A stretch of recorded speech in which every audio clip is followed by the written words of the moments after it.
அனைவருக்கும் தமிழனுக்கும் வணக்கம். வரலாற்றின் மிக கொடூரமான மர்மங்களில் இதுவும் ஒன்று. வாளுடனும் வீரத்துடனும் தெற்காசியாவையே தன் குடைக்கீழ் கொண்டு வந்த மாமன்னன் முதலாம் ராஜராஜ சோழனின் சரித்திரத்தை உற்று நோக்கினால் அந்த மலைக்க வைக்கும் மர்மம் நம் கண் முன்னே தெரியும். தஞ்சையில் பிரம்மாண்டமான பெருவுடையார் கோவிலை கட்டியவர் தன் ஆட்சியில் நடந்த அணு அளவிலான செய்திகளையும் கோவிலுக்கு தொண்டு செய்த சாதாரண மக்களுடைய பெயரையும் கூட விடாமல் நுணுக்கமாக கல்வெட்டுகளில் பொறிக்க செய்தவர். ஆனால் அந்த ஈடு இணையற்ற பேரரசனுடைய மரணம் எப்படி நிகழ்ந்தது என்பது மட்டும் ஏன் எந்த கல்வெட்டிலும் அதிகாரபூர்வமாக பதிவு செய்யப்படவில்லை. அந்த மாபெரும் சாம்ராஜ்யத்தின் சரித்திர பக்கங்கள் அவர் மரணத்தின் போது மட்டும் ஏன் மர்மமான முறையில் மௌனமாக இருக்கிறது? அவர் அண்ணன் ஆதித்த கரிகாலனுக்கு நடந்ததை போல இவருக்கும் ஏதேனும் சதி திட்டத்தால் படுகொலை செய்யப்பட்டாரா? அல்லது தான் கட்டிய பிரம்மாண்டமான கோபுரத்தின் உச்சியில் இருந்து குதித்து தற்கொலை செய்து கொண்டார் என்று பரவும் கதைகளில் உண்மை இருக்கிறதா? அல்லது தன் அரச பதவியை துறந்துவிட்டு யாருக்கும் தெரியாமல் காட்டிற்குள் சென்று ஒரு சிவ யோகியாகவே மறைந்து போனாரா? இப்படியான பல கேள்விகள் நமக்கு தோன்றுகிறது. உலகமே வியக்கும் ஒரு கற்கோவிலை எழுப்பிய அந்த மாவீரனுடைய உடல் இன்று எங்கே இருக்கிறது? 1000 ஆண்டுகளாக விடை தெரியாமல் ஊகங்களாகவும் செவி வழி கதைகளாகவும் மட்டுமே வரலாற்றின் இருண்ட பக்கங்களில் உலவி வரும் அந்த மாபெரும் ரகசியத்தின் கதவுகளை நாம் இன்று திறக்க முயற்சி செய்ய போகிறோம். ஆகவே ராஜராஜ சோழனுடைய மரணம் எப்படி நிகழ்ந்திருக்கும், அவருடைய சமாதி எங்கே இருந்திருக்கும் என்ற கேள்விக்கான பதிலை வாருங்கள் தேடுவோம். அதற்கு முன்பு நம் டீப் டாக்ஸ் தமிழ் சேனலை சப்ஸ்கிரைப் செய்து தொடர்ந்து உங்கள் ஆதரவை தாருங்கள். ராஜராஜ சோழனின் மரணம் குறித்த சந்தேகத்தை ஆராய்வதற்கு முன்பு அவருடைய ஆட்சியின் இறுதி ஆண்டுகள் நிலவிய அரசியல் மற்றும் சமூக சூழலை புரிந்து கொள்வது அவசியம். கிபி 1010 ஆண்டில் தனது ஆட்சியின் 25வது ஆண்டில் ராஜராஜ சோழன் தான் கட்டிய தஞ்சை பெருவுடையார் கோவிலுடைய குடமுழக்கு விழாவை சிறப்பாக நடத்தி முடித்தார். இந்த காலகட்டத்தில் சோழ பேரரசு எந்த ஒரு உள்நாட்டு கலவரமோ வெளிநாட்டு படையெடுப்போ இன்றி மிகவும் அமைதியான மற்றும் வளமான நாடாக இருந்தது. அரசியல் நிலைத்தன்மையின் மிக முக்கிய அடையாளமாக கிபி 1012 ஆண்டிலேயே தனது மகனான ராஜேந்திர சோழனை இளவரசனாகவும் இணை ஆட்சியாளராகவும் ராஜராஜ சோழன் நியமித்து விட்டார். இது சோழ அரசு வம்சத்தில் அந்த அதிகார பகிர்வு எவ்வளவு சுமூகமாக நடைபெற்றது என்பதை காட்டுகிறது. ராஜேந்திர சோழன் தனது தந்தையின் வழிகாட்டுதலின் கீழ் பல போர்களை முன்னின்று நடத்தியதோடு நிர்வாக பொறுப்புகளையும் திறம்பட கையாண்டார். ஒரு பேரரசர் வயதாகி இறக்கும் தருவாயில் அவருக்கு பின் யார் நாட்டை ஆள்வது என்ற குழப்பம் ஏற்படும் போதுதான் சதி திட்டங்களும் கொலைகளும் கொள்ளைகளும் உள்நாட்டு போர்களும் நிகழும். ஆனால் ராஜராஜ சோழனுடைய இறுதி ஆண்டுகளில் அத்தகைய எந்த ஒரு அரசியல் வெற்றிடமும் இல்லை. அதிகாரமும் முன்கூட்டியே மிக தெளிவாகவும் சட்டபூர்வமாகவும் ராஜேந்திர சோழனிடம் ஒப்படைக்கப்பட்டு விட்டது. எனவே ராஜராஜ சோழனுடைய மரணம் ஒரு எதிர்பாராத அகால மரணமாகவோ அல்லது அரசியல் சதித்திட்டத்தின் விளைவாகவோ நடந்திருக்க வாய்ப்பில்லை என்பது இந்த வரலாற்று பின்னணி மூலமாக தெளிவாக புரிந்து கொள்ள முடிகிறது. கிபி 1014 ஆண்டில் அவர் இறக்கும் வரை ராஜேந்திர சோழன் அவருடன் இணைந்து ஆட்சி புரிந்தது என்பது வரலாற்று ஆவணங்களில் உறுதியாக பதிவு செய்யப்பட்ட ஒன்று. பொதுமக்களிடையே அதிகம் விவாதிக்கப்படும் ஒரு கருத்தாக்கம், இந்த கருத்தாக்கம் உருவானதற்கு ஆணிவேர் ராஜராஜ சோழனுடைய வரலாற்றை அவரது அண்ணன் ஆதித்த கரிகாலனுடைய வரலாற்றோடு மக்கள் குழப்பிக் கொள்வதுதான். கல்கி அவர்கள் எழுதிய பொன்னியின் செல்வன் போன்ற வரலாற்று புதினங்கள் ஆதித்த கரிகாலனுடைய கொலையை மையமாக கொண்டு புனையப்பட்டதால் அந்த மர்மம் ராஜராஜனுடைய மரணத்தோடு பலரால் தவறாக தொடர்பு படுத்தப்படுகிறது. ராஜராஜ சோழனின் தமையனான இளவரசர் ஆதித்த கரிகாலன் கிபி 969 ஆண்டில் சதி செயலால் படுகொலை செய்யப்பட்டார். பாண்டிய மன்னன் வீரபாண்டியனுடைய தலையை கொய்து அவமானப்படுத்தியதற்காக பாண்டிய நாட்டை சேர்ந்த விசுவாசிகள் சிலர் ஆதித்த கரிகாலனை பழிவாங்கியதாக வரலாற்று ஆய்வாளர்கள் கருதுகிறார்கள். ஆதித்த கரிகாலனை கொன்றவர்கள் யார் என்பதை தெளிவாக குறிக்கும் கல்வெட்டு சான்று சிதம்பரம் அருகே உள்ள உடையார்குடி அனந்தீஸ்வரர் கோயில் காணப்படுகிறது. புகழ்பெற்ற தொல்லியல் ஆய்வாளர் குடவாயில் பாலசுப்ரமணியன் அவர்களுடைய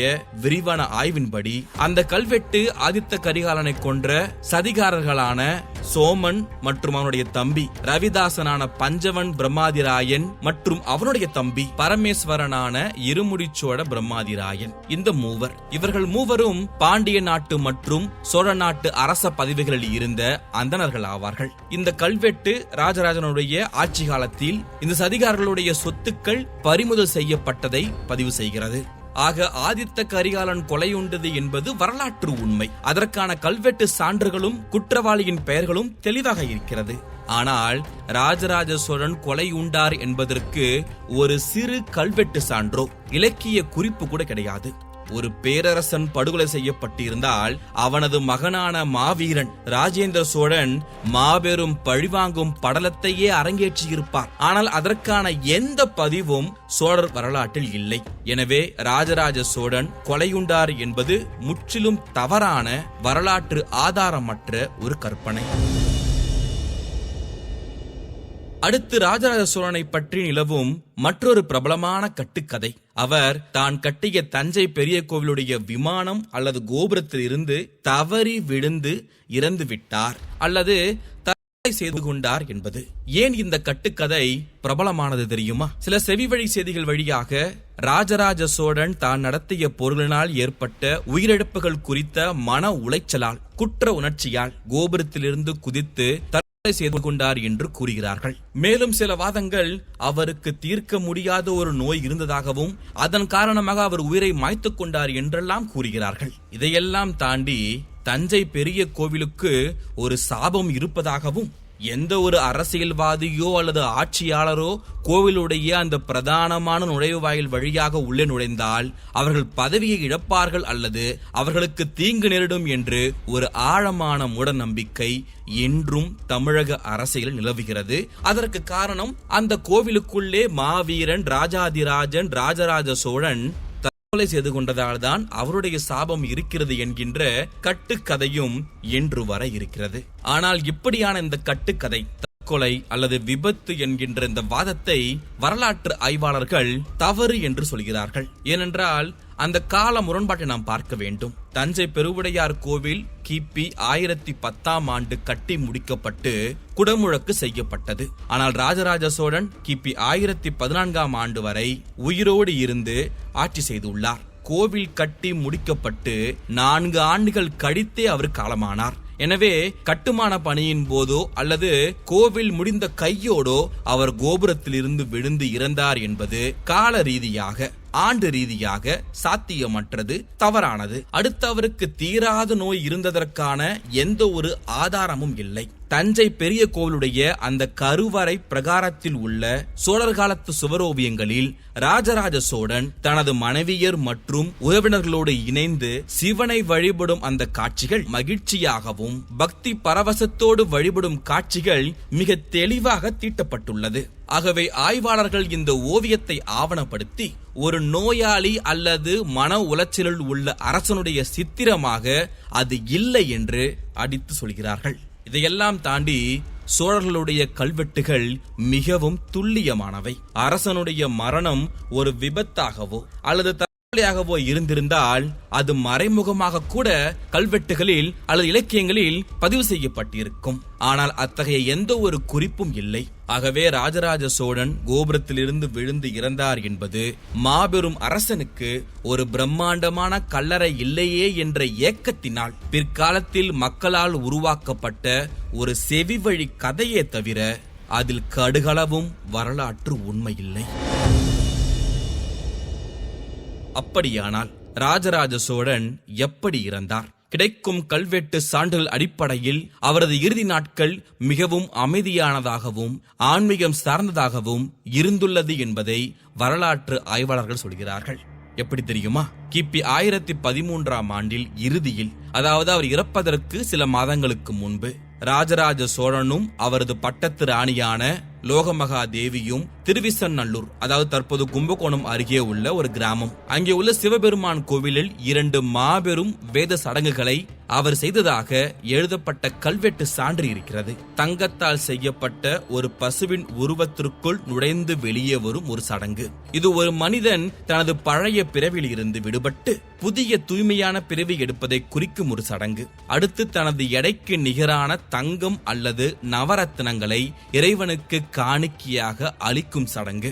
ஆய்வாளர்களுடைய கூற்றுப்படி இந்த சடங்குகள் ஒரு அரசன் தனது உலகியல் வாழ்க்கையிலிருந்து விடைபெறுவதை குறிக்கும் அடையாளங்களாகும். இந்த சடங்குகளுக்கு பிறகு ராஜராஜ சோழன் சோழர்களுடைய பழைய தலைநகரமான பழையாறைக்கு அருகில் உள்ள ஒரு சிறிய கிராமத்திற்கு சென்று வனப்பிரதஸ்தம் என்று சொல்லப்படும், அதாவது காட்டில் அமைதியான இடத்தில் தவம் ஏற்றும் துறவு வாழ்க்கையை மேற்கொண்டார் என்ற நிலையை அடைந்தார் என்று குறிப்பிடுகிறார்கள்.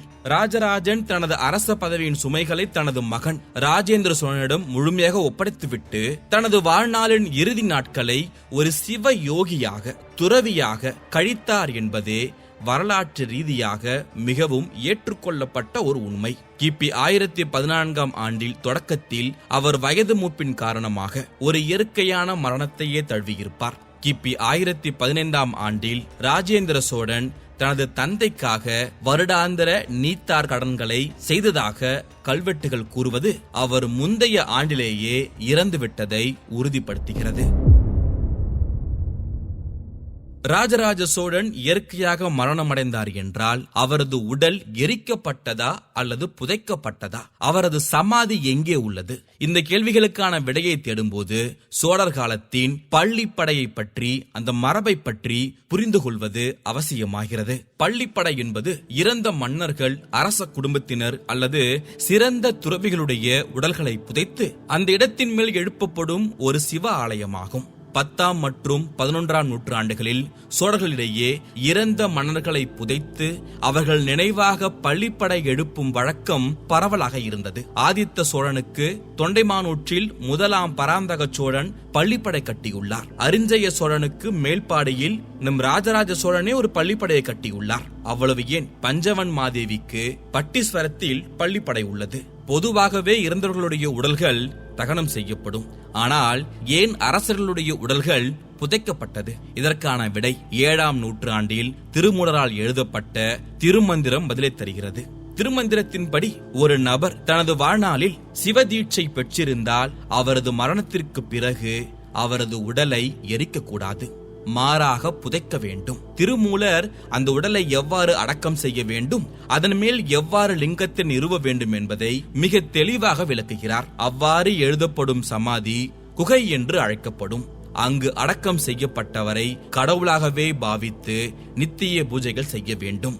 ராஜராஜ சோழன் தன்னுடைய 25வது ஆண்டில் சிவபாத சேகரன், அதாவது சிவபெருமானுடைய புனித திருவடிகளை தனது தலையில் மகுடமாக தாங்கியவன் என்ற பட்டத்தை பெற்றவர். இந்த பட்டம் வெறும் அரசியல் பட்டம் அல்ல, இது அவர் சைவ சித்தாந்தத்தில் ஆழ்ந்த ஈடுபாடு கொண்டு முறைப்படி சிவதீட்சை பெற்றதை குறிக்கும் ஒரு ஆன்மீக அடையாளம்.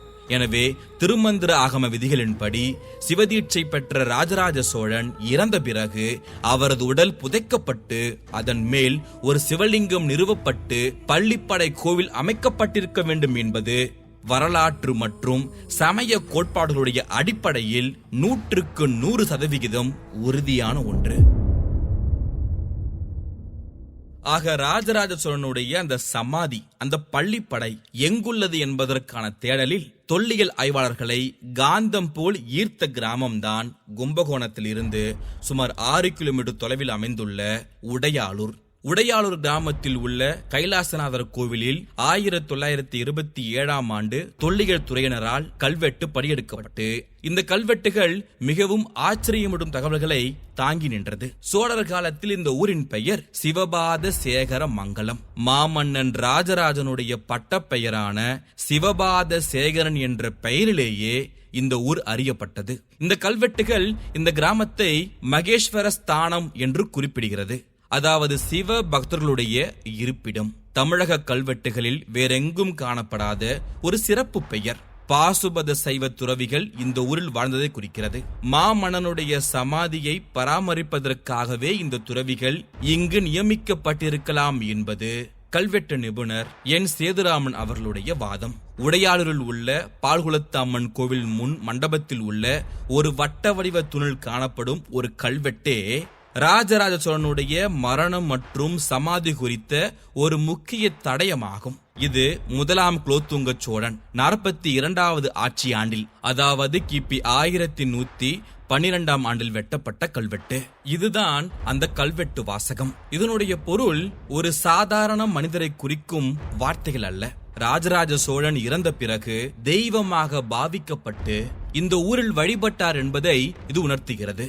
அங்கே கண்டிப்பாக ஏதாவது ஒரு உருவச் சிலை நிறுவப்பட்டிருக்கலாம். இதில் திருமாளிகை என்ற பெயர் வருகிறது.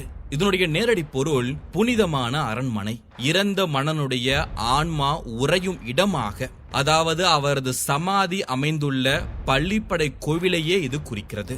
ஜீத்திர நித்தமையில் என்ற வார்த்தையின் வழியாக சிதிலம் அடைந்ததால் அல்லது பழுதடைந்ததால் என்று பொருள்.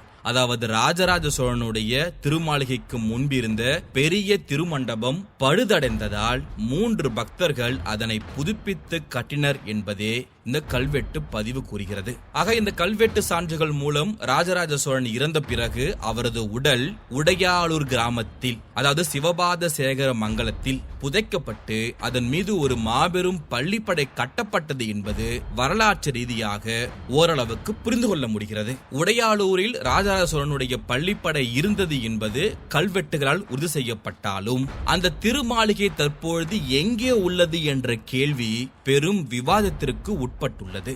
அந்த கிராமத்தில் 2 இடங்கள் மாமன்னனுடைய சமாதியாக இருக்கலாம் என்று ஆய்வாளர்களால் கருதப்படுகிறது. உடையாளூர் கிராமத்தில் உள்ள ஒட்டுத்தோப்பு என்ற வாழைத்தோப்பில் மண்ணின் பாதி புதைந்த நிலையில் சாய்வாக ஒரு சிவலிங்கம் காணப்படுகிறது. இந்த இடமே ராஜராஜ சோழனுடைய பள்ளிப்படை அமைந்திருந்த இடம் என்றும், காலப்போக்கில் கோவில் அழிந்து போய் லிங்கம் மட்டுமே எஞ்சியுள்ளது என்றும் உள்ளூர் மக்களும் பல வரலாற்று ஆய்வாளர்களும் உறுதியாக நம்புகிறார்கள். தற்போது இந்த லிங்கத்தின் மேல் ஒரு சிறிய கொட்டகை அமைக்கப்பட்டு சோழர்களுடைய புலிக்கொடியும் பறக்கவிடப்பட்டுள்ளது. இந்த லிங்கம் ஒரு பானலிங்கம், அதாவது ஆவுடையார் அல்லது பீடமில்லாத லிங்கம். பேராசிரியர் சி கோவிந்தராஜன் மற்றும் டாக்டர் ஜி தெய்வநாயகம் ஆகியோருடைய ஆய்வின்படி ஆவுடையார் இல்லாத பானலிங்கங்கள் இயற்கையான மரணம் எய்தியவர்களுக்கு வைக்கப்படுவதில்லை. அவை அகால மரணம் அல்லது கொலையுண்டு வீரர்களுக்கு மட்டுமே வைக்கப்படுபவை. லிங்கத்தின் மேற்புறம் மேற்கு நோக்கி உள்ளது.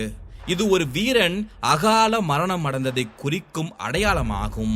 ராஜராஜ சோழன் முதிர்ந்த வயதில் இயற்கையாக மரணமடைந்தவர் என்பதால் இது அவருடைய சமாதியாக இருக்க வாய்ப்பில்லை என்றும், இது கொலையுண்ட ஆதித்த கரிகாலனுடைய சமாதியாக இருக்கலாம் என்றும் இவர்கள் வாதாடுகிறார்கள்.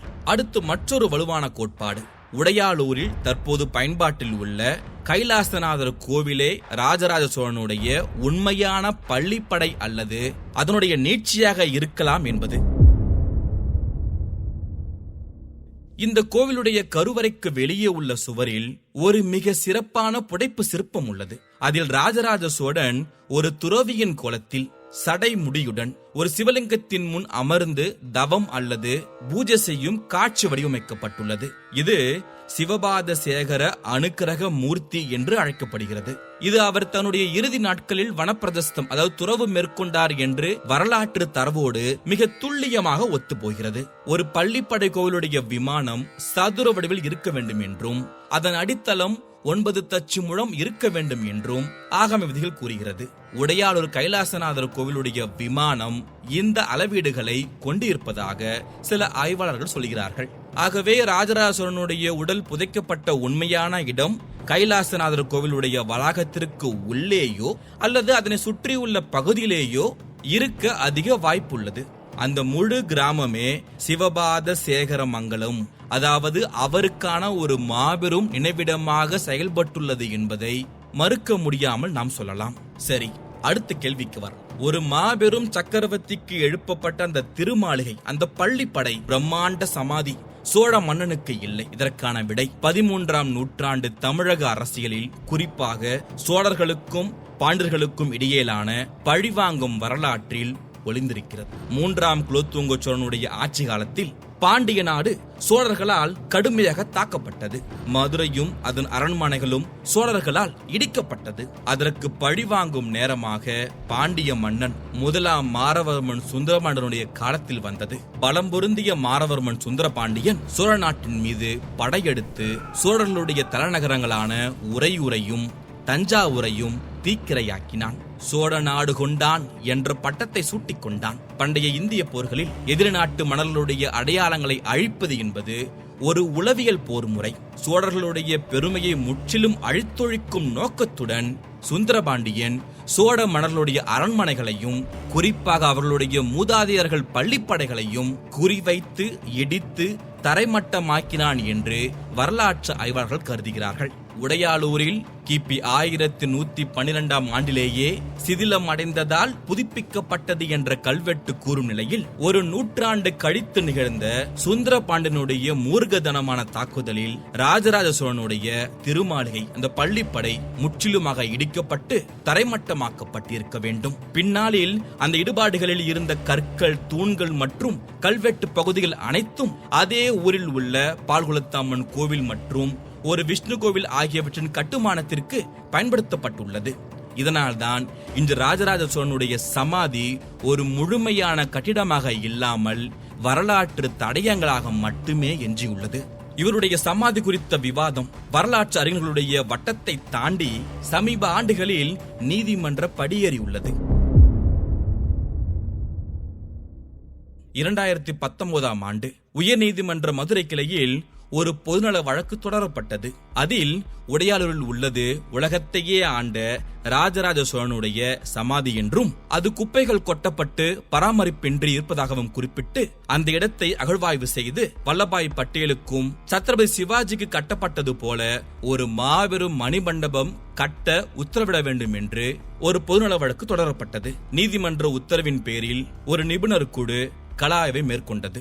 அந்த ஆய்வில் அதிநவீன தொழில்நுட்பங்கள் பயன்படுத்தப்பட்டது. 10 ஏக்கர் நிலப்பரப்பை வான்வழியாக புகைப்படம் எடுத்து மேற்பரப்பில் உள்ள பழைய மற்றும் புதிய கட்டுமானங்களை கண்டறிய பயன்படுத்தப்பட்டது. பூமிக்கு அடியில் ஏதேனும் மறைக்கப்பட்ட சமாதிகள், கற்சுவர்கள் அல்லது இடிபாடுகள் உள்ளனவா என்பதை கண்டறிய பாரதிதாசன் பல்கலைக்கழக நிபுணர்களை கொண்டு இந்த ஆய்வு நடத்தப்பட்டது. தொல்லியல் துறையினுடைய முதற்கட்ட ஆய்வில் ஒட்டத்தோப்பு லிங்கம் அமைந்துள்ள பகுதியில் பூமிக்கு அடியில் ஒரு மாபெரும் அரசனுக்குரிய சமாதியோ அல்லது கட்டிட அமைப்போ இருந்ததற்கான எந்த ஒரு உறுதியான நேரடியான நிலத்தடி தொல்லியல் தடயமும் கண்டறியப்படவில்லை என்று அரசு தரப்பில் தெரிவிக்கப்பட்டது. இந்த வழக்குகளின் போது உடையாளூர் பள்ளிப்படை குறித்த ஒரு மாற்று கருத்து முன்வைக்கப்பட்டது. கைலாசநாதருடைய கோவிலில் உள்ள சுற்றுச்சுவரில் உள்ள ஒரு கல்வெட்டில் இந்நாட்டு பள்ளிப்படை ராஜராஜ கம்பீரேசுவரமுடைய மகாதேவருக்கு என்ற குறிப்பு உள்ளது. தாராசுரம் கோவிலை கட்டிய 2ஆம் ராஜராஜ சோழனுக்கு ராஜகம்பீரன் என்ற பட்டப்பெயர் உண்டு. ஆகவே இந்த கல்வெட்டை கொண்டு உடையாளூர் பள்ளிப்படை 1ஆம் ராஜராஜ சோழனுக்கு உரியது அல்ல என்பது புரிகிறது. அது 2ஆம் ராஜராஜ சோழனுக்கு உரியது என்று சில அறிஞர்கள் வாதாடுகிறார்கள். ஆனால் குலோத்துங்க சோழனுடைய கல்வெட்டுகள் இந்த கிராமத்தை சிவபாத சேகர மங்கலம் என்று மிக தெளிவாக 1ஆம் ராஜராஜனுடைய பிரத்யோக பட்டப்பெயரை கொண்டே அழைக்கின்றது. எனவே இது 1ஆம் ராஜராஜனுடைய இடமே என்பது பெரும்பான்மையான தொல்லியல் நிபுணர்களுடைய கருத்தாக உள்ளது. அவ்வப்பொழுது ராஜராஜ சோழனுக்கு நினைவிடம் கட்ட வேண்டும், ஆய்வை மேற்கொள்ள வேண்டும் என்கின்ற வழக்கு வந்து கொண்டே இருக்கிறது. நீதிமன்றமும் மக்களுடைய நம்பிக்கை அறிவில் அடிப்படையற்றது. எதிர்காலத்தில் உறுதியான சான்றுகள் கிடைத்தால் மட்டுமே இத்தகைய கோரிக்கையை பரிசீலிக்க முடியும் என்று திட்டவட்டமாக கூறி வழக்கை அவ்வப்போது முடித்து வைக்கிறது. ஒருவேளை ராஜராஜ சோழனுடைய சமாதியை இவர்கள் கண்டுபிடித்திருந்தாலும் ஒரு மாபெரும் மணிமண்டபத்தை கட்டுவார்களா என்பது கேள்விக்குரிய விஷயம்தான். ஏனென்றால் இதற்கு பின்னால் மிகப்பெரிய அரசியல் இருக்கிறது. அதை தாண்டி 1000 வருடங்களுக்கு முன்பு பல அரசுகளை கவிழ்த்த ராஜராஜ சோழனால் இப்போது உள்ள அரசியலை எதிர்கொள்வது என்பது கேள்விக்குரிய விஷயம்தான். அரசனே நினைத்தாலும் இந்த அரசியல் விடுவதில்லை. இறுதியாக வரலாற்று இலக்கியங்கள், கல்வெட்டு தரவுகள், தொல்லியல் ஆய்வுகள் மற்றும் தற்போதைய அறிவியல் சோதனைகள் அனைத்தையும் ஒருங்கிணைத்து பார்க்கும்பொழுது மாமன்னன் ராஜராஜ சோழனுடைய மரணம் மற்றும் சமாதி குறித்து இவ்வாறு ஒரு முடிவுக்கு வரலாம். அவர் கோபுரத்திலிருந்து விழுந்து தற்கொலை செய்து கொள்ளவில்லை. ஆதித்த கரிகாலனை போல சதிகாரர்களால் படுகொலை செய்யப்படவும் இல்லை. அவர் தனது இறுதி நாட்களில் அரசு பொறுப்புகளை மகனிடம் வழங்கிவிட்டு ஒரு சிவ யோகியாக வாழ்ந்து முதிர்ந்த வயதில் இயற்கையாகவே மரணம் அடைந்தார். சிவபாத சேகரன் என்ற பட்டத்தின் அடிப்படையில் அவர் திருமந்திர ஆகம விதிகளின்படி புதைக்கப்பட்டுள்ளார். அதற்கான பள்ளிப்படை கும்பகோணம் அருகே உள்ள உடையாளூர் கிராமத்தில் தான் அமைக்கப்பட்டிருக்கிறது என்பதை 1112ஆம் ஆண்டின் கல்வெட்டு அசைக்க முடியாத ஆதாரமாக இருக்கிறது. பிற்காலத்தில் பாண்டர்களுடைய படையெடுப்பாலும் கால வெள்ளத்தாலும் அந்த பள்ளிப்படை முற்றிலும் அழிக்கப்பட்டுவிட்டது. இன்று ஒட்டுத்தோப்பில் உள்ள லிங்கத்திற்கு அடியில் எந்த ஒரு பிரம்மாண்டமான சமாதியும் தொல்லியல் ரீதியாக கண்டறியப்படவில்லை என்பதற்காக அந்த கிராமத்திற்கு அவரது சமாதியே இல்லை என்று கல்வெட்டு சான்றுகளை புறந்தள்ளிவிட முடியாது. இறுதியாக ஒரு விஷயத்தை புரிந்து கொள்ள வேண்டும் மக்களே. ராஜராஜ சோழன் தனக்கென எகிப்திய பிரமிடுகளைப் போலவோ அல்லது முகலாயர்களுடைய தாஜ்மஹாலைப் போலவோ ஒரு மாபெரும் கல்லறையை விட்டு செல்லவில்லை என்பது ஒரு குறையாக பலருக்கும் தோன்றலாம். ஆனால் தன் உடலை சுமக்கும் ஒரு சிறிய சமாதியை விட தன் புகழை என்றென்றும் சுமக்கும் ஒரு மாபெரும் ஆலயத்தையே அவர் தன் அடையாளமாக விட்டு செல்ல விரும்பியிருக்கிறார் போல.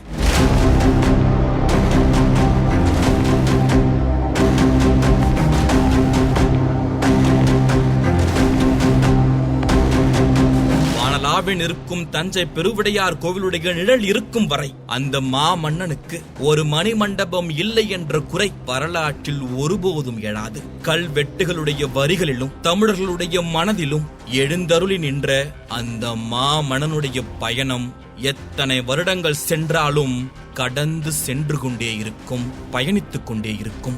இந்த பதிவு கண்டிப்பாக உங்கள் அனைவருக்கும் பயனுள்ளதாக இருந்திருக்கும் என்று நம்புகிறேன். இது போல பல வரலாற்றை தெரிந்து கொள்ள நம் டீப் டாக்ஸ் தமிழ் சேனலை சப்ஸ்கிரைப் செய்து தொடர்ந்து உங்கள் ஆதரவை தாருங்கள்.